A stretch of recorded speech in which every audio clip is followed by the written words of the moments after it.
Welcome to TWALE TV Sports. Welcome back. All the managerial shenanigans going on at Chelsea, my club, Manchester United, Bayern Munich, where Rooney been given the Plymouth guy job, Rooney again, and then of course Frank Lampard being touted to become the next Burnley manager. Plus many more. Let's catch up in a bit.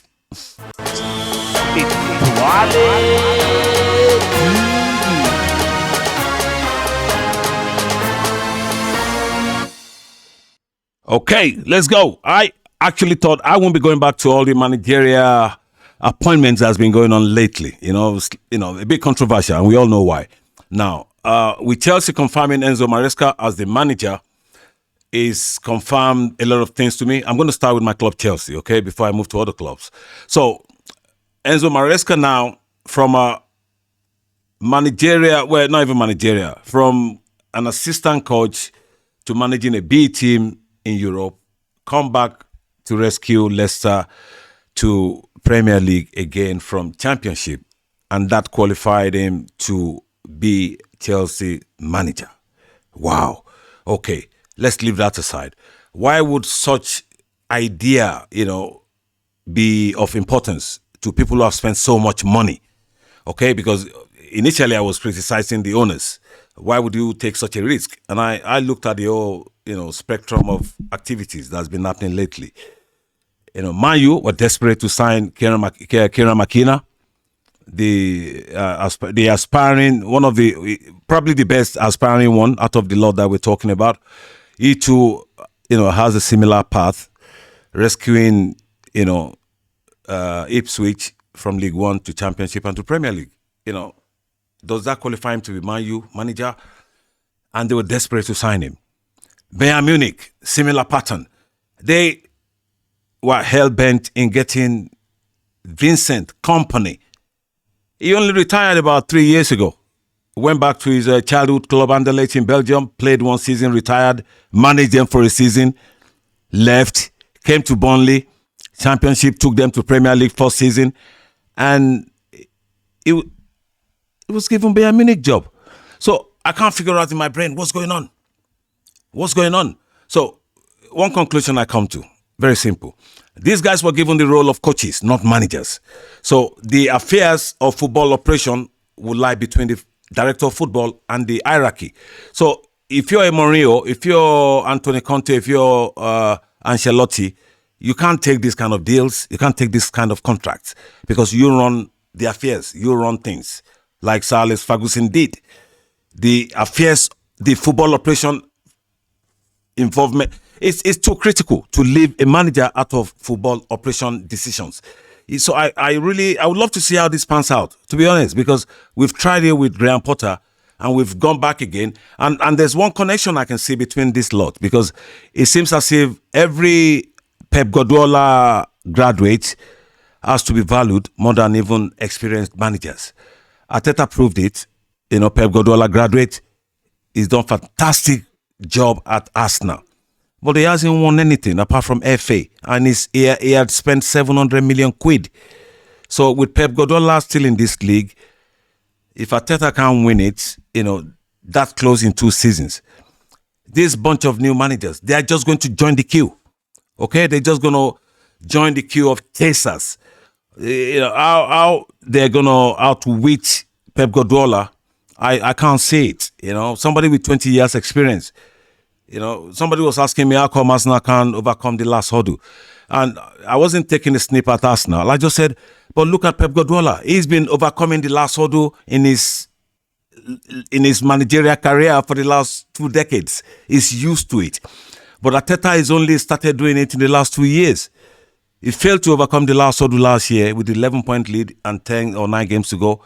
He failed again this year, and nobody could have anything to say bad about him. That's how crucial it is to win this league while Pep Guardiola and Manchester City are still in charge.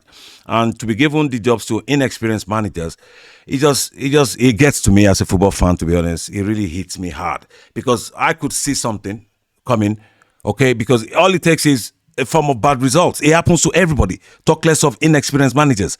It happened to Ange Postecoglou at Tottenham. He came, he won the first 10 games. I mean, he had first 10 games unbeaten. He was on top of the league. But when he had his first blip, he lost about 11 points out of 12. He had 3 defeats and a draw. So I watched how he's going to respond, and he responded well.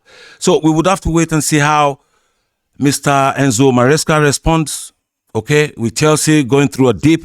We would have to wait and see how my friend Vincent Kompany responds if he hits a dip at Bayern Munich, because I can't imagine Vincent Kompany sitting down giving tactical talks to Harry Kane and then expecting Harry Kane to take it. Of course, Harry is a professional. He will go along with the manager. But those kind of that relationship is not real. To be honest, it's the same as Ronaldo and Ole Gunnar Solskjaer. When Ronaldo was signing, I said, this is not going to be nice for the dressing room. Ole Gunnar Solskjaer telling Ronaldo what to do. So Vincent Kompany is going to be telling Harry Kane how he wants him to run, where he wants him to be. Harry Kane is listening to the best managers on how he can be the best. So Vincent Kompany telling him might be a little bit under received. I don't know if they say such word as under received. So he probably won't take it as enthusiastically as he should have. So it can destroy a lot of things. Those kind of moves can cause a lot of stress. Let's leave that. Let's go to Man U and Ten Hag. I think Man U have been very, very, very. They should be ashamed of themselves the way they've handled the Ten Hag situation.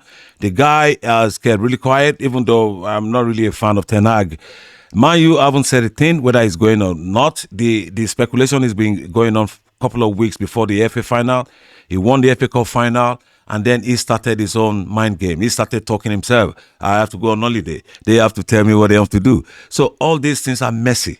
The board and the current the current manager are not really in sync. And they're talking separately in public. It's very unhealthy. Okay, it's a mess. Man, you should take a leaf out of Liverpool's book and watch how Liverpool conduct themselves in recruitment. Liverpool, I take my hat off to you, man. That's it on that. Let's talk about Real Madrid and Dortmund on Saturday. It's a game I'm going to watch with some split mind, because I'm wishing Real Madrid to win because of, my home nation guy in there, England all the way, so I'm just, because of, I can't imagine not seeing, I can't imagine not seeing Real Madrid winning it with all the noise and all the talk, about Bellingham, my guy. He represents England for me, so I have to support Real Madrid. And for the Adeyemi guy at Dortmund, oh my. The Nigerian brother, the new star at Dortmund. I really love him to win it as well. This has been biased, but that's football for you. Anyway, let's go enjoy the good game on Saturday, and may the best team win. Let's catch up at the next podcast, and that's it tonight, really. Have a lovely evening, everyone. Hasta la vista, baby. Ciao. TWALE.